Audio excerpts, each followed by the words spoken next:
Okay, here's our Ford diesel 6.9 liter new starter from AutoZone. It's a Duramax Gold, new, and the bolts are in.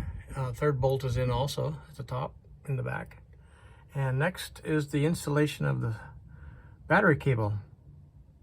The other end of this battery cable is disconnected at both terminals, both batteries, and both positive and negative. And this other little wire is the solenoid, which is the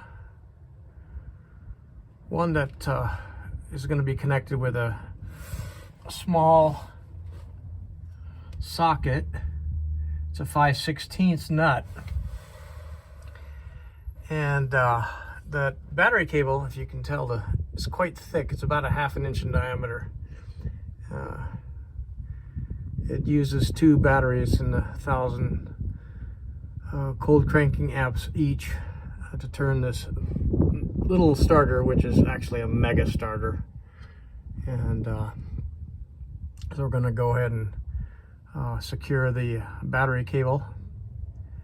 And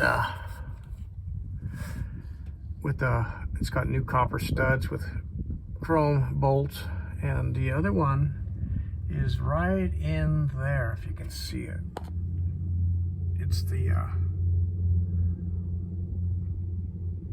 one that goes to the solenoid. So there's only 2 wires. And the battery cable goes to positive, and the smaller one here goes to the solenoid. So we'll get that hooked up, and that's about all for the work here. It's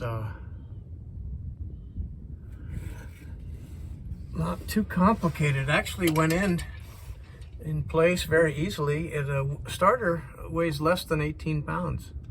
The old one weighs close to 30. I don't know if that's, I didn't weigh it exactly, but anyway, we'll show you the third bolt here installed.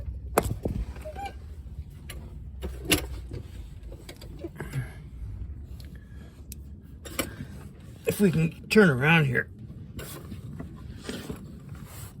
Okay, so up here you can see the third bolt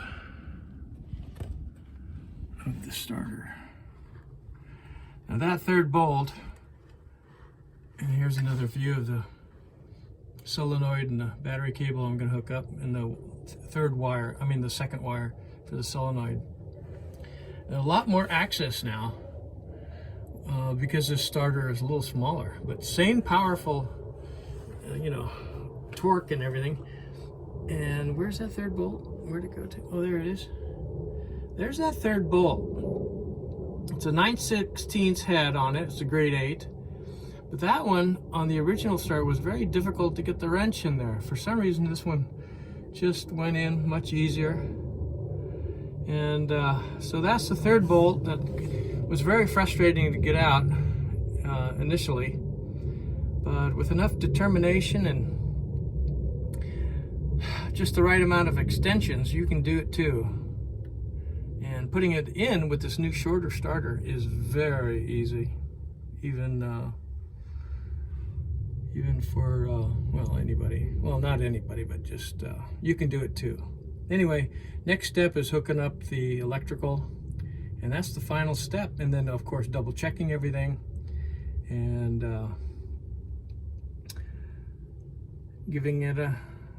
hooking the batteries back up and giving it a test. And that's all for now. Auto Shop Hobby out.